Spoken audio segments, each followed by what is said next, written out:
안녕하세요. 저는 30대 주부로 결혼한 지는 이제 1년 정도 됐고요. 아이는 아직이에요.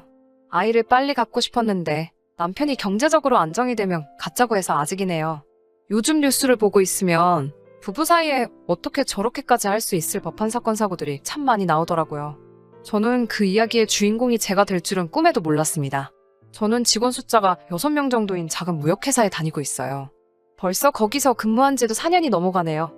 공무원 시험을 준비하다 뒤늦게 시작한 사회생활이지만 부지런한 성격 덕분에 잘 적응해서 하고 있어요. 지금의 남편과는 사회생활을 막 시작했을 무렵 직장인 독서동호회에서 만났어요. 독서동호회라고는 하지만 토론을 하거나 하는 건 아니었고요. 종이로 된 책을 좋아하는 사람들이 만나서 가볍게 커피도 마시고 책도 서로 빌려 읽는 정도의 모임이었어요. 10명 남짓의 동호회에서 남편은 회비를 관리하는 사람이었어요. 돈 관리가 깔끔하고 투명했고 거기에 성실하기까지 한 남편을 저를 포함한 모든 회원들은 신뢰하게 되었어요. 하지만 모임 시작 후 2년이 지나고 절반 가까운 사람들이 먼 곳으로 이사를 가거나 이직을 하게 되면서 모임도 결국 해체되고 말았습니다. 당시 저와 남편은 그나마 20분 거리의 직장에서 각자 근무하고 있었기 때문에 계속 연락을 주고 받았고요. 그렇게 자연스럽게 연인으로 발전했네요. 제가 그동안 봐온 남편은 매사 알뜰하고 꼼꼼한 사람이었기에 저는 그를 이상적인 남편감으로 생각했어요. 그 흔한 술이나 담배에 돈을 쓰는 것 같지도 않았고 브랜드 옷이나 신발을 걸치진 않았어도 깨끗한 사람인 게 보였거든요. 물론 가끔 연애하면서 특별한 곳에 가고 싶을 때도 있었고 분위기를 내고 싶은 순간도 있었기에 서운한 적도 덜어 있었지만요. 그런 기색을 느낄 때면 남편은 늘 언젠가 자리를 잡고 그때에도 늦지 않는다며 저를 다독였습니다. 저는 그 말을 믿었고요. 그렇게 1년 좀 넘게 연애를 하다가 남편의 우리 같이 살면서 미래를 준비하면 어떻겠냐는 프로포즈에 제가 좋다고 하면서 결혼까지 하게 된 거죠. 사실 결혼 과정이 순탄치만은 않았어요. 일단 결혼 이야기가 나오자마자 상견례 장소부터 문제가 되었습니다. 제 성격이 화려하고 사치를 좋아하는 건 절대 아니지만 인생에 한 번뿐인 결혼식인 만큼 저도 나름 생각해오던 그런 그림이 있었으니까요. 강남에 있는 한 식당에서 양가 어른들을 모시고 진지한 분위기에서 상견례를 하고 싶었어요. 하지만 남편은 인터넷에서 할인 쿠폰을 구했다며 패밀리 레스토랑에서 상견례를 하자고 하더군요. 거긴 제가 학생 때 자주 가던 곳인데 말이죠. 제가 조용한 곳에서 여유롭게 하고 싶다고 말했지만 남편은 자기 주장을 굽히지 않았어요. 이제부터 결혼 준비하려면 여러모로 돈이 들어갈 텐데 양가 어른들도 다 이해해 주실 거라면서요. 물론 이해해 주시긴 하셨지만 저희 아버지는 나지막히 남자가 너무 돈돈하는 것도 좋지 않다며 좀 걱정을 하셨어요.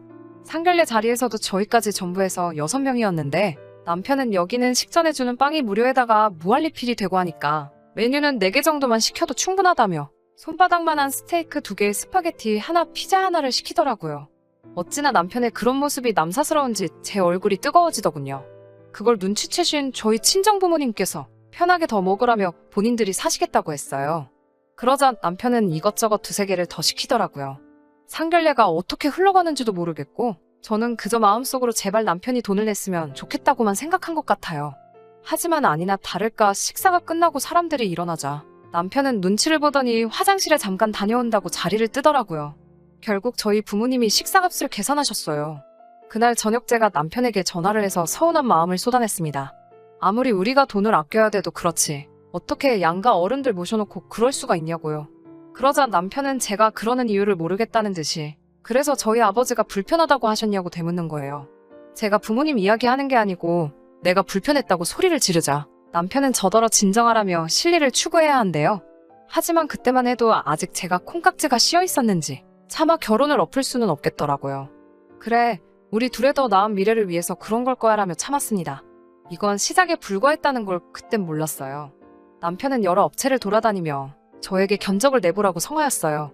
스튜디오 촬영도 아는 동생에게 부탁한다고 자기만 믿으라고 호언장담을 하더라고요. 저희는 결국 7월 한여름에 바깥에서 웨딩 촬영을 하게 되었습니다. 그때 찍은 사진 보면 제대로 제가 눈뜨고 있는 게 없어요. 거기다 사진 찍어준 아는 동생은 취미로 야생화 같은 걸 찍으러 다니는 사람이지 이렇게 본격적인 웨딩 촬영은 처음이었다고 하더라고요.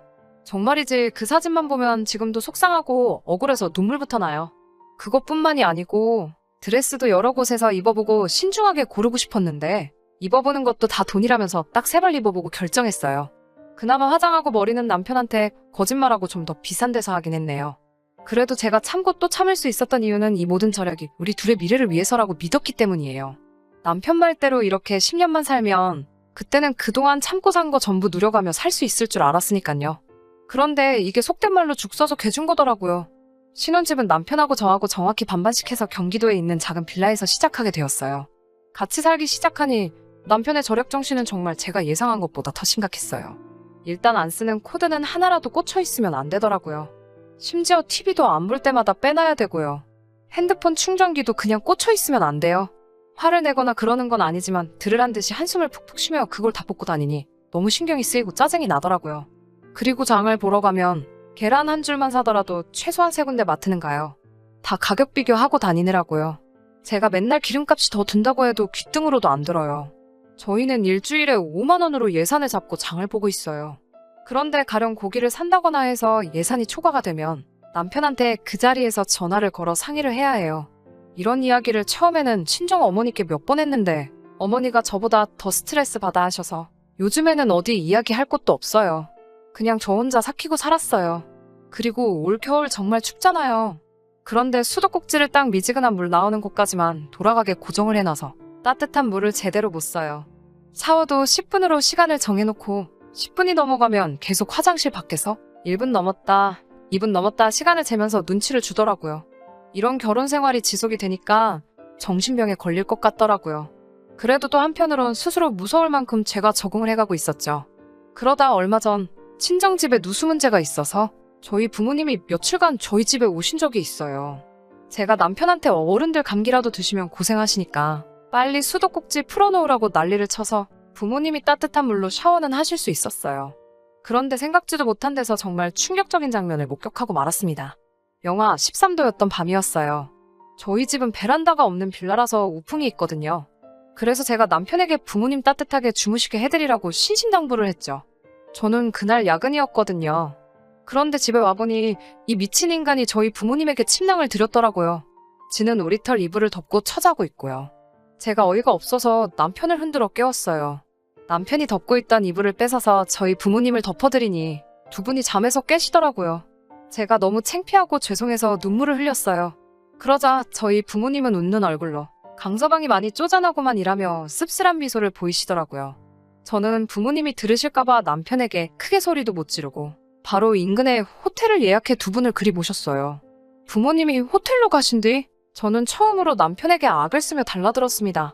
내가 시부모님께 그래도 상관없냐고 그러자 아니 손님용 이불이 따로 있지도 않고 어쩔 수 없어서 그런 건데 왜 그렇게 난리냐며 오히려 화를 내더군요. 저더러 침낭이 얼마나 유용한 물건인지 아냐면서요. 폭풍 같던 주말이 지나고 남편이 출근한 날 저는 남편 몰래 회사에 병가를 내고 집에 남았습니다. 남편에게 어떻게 복수를 할까? 나도 똑같이 시부모님을 추위에 떨게 해야 하나 고민을 했어요. 멍청하고 생각 없는 짠돌이 남편이 문제지 사실 시부모님이 무슨 죄가 있겠어요. 저는 중고물품 파는 곳에다가 저희 부부가 쓰던 퀸사이즈 침대를 무료 나눔한다고 글을 올렸습니다. 파는 것도 귀찮고 남편이 오기 전에 없애버리고 싶은 마음뿐이었거든요. 결혼할 때 샀으니 거의 새 거나 마찬가지였어요. 글을 올리기가 무섭게 몇 사람이 앞다투어서 가져가겠다고 하더군요. 그러다 어떤 사람이 20만 원을 줄 테니 자기한테 팔려고 제시를 해와서 그 사람한테 팔았습니다. 그 20만 원으로 마트에 가서 정말 혼자 간신히 누울 만큼 작은 침대를 하나 샀어요. 퀸사이즈 침대가 놓여있던 자리에 새로 산 작은 침대와 그 바로 옆으로 남편이 쓸 침낭 하나를 놓아 두었습니다.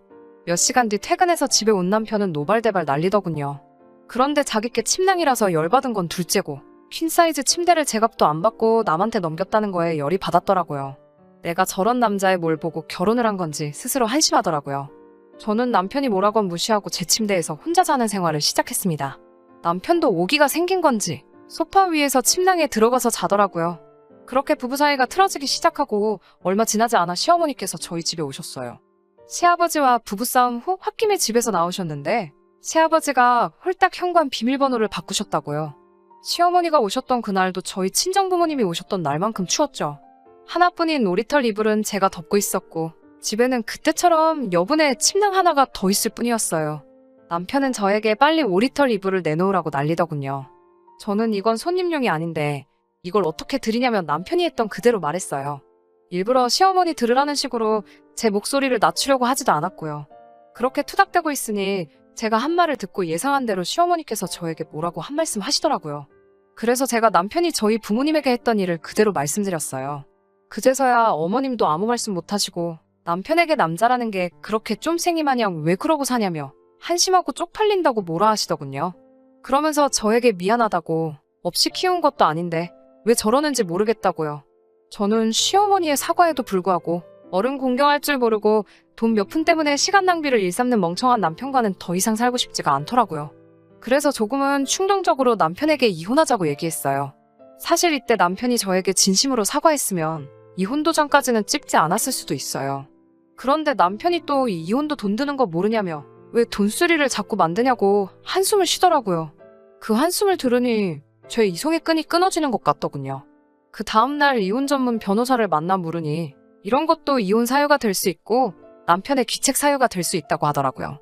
그런데 그 변호사 말이 진짜 짠돌이들은 이혼도 돈 생각하느라 못하니까 그 점을 무기로 잘 생각해서 써먹어보라고 하더라고요. 그래서 남편과 이혼하기 전에 일단 재산적 가치가 있는 건 조금씩 정리를 하려고요. 정말 개거품 물 때까지 집안 물건 하나씩 헐값에 정리하려고 합니다. 들어주셔서 감사합니다.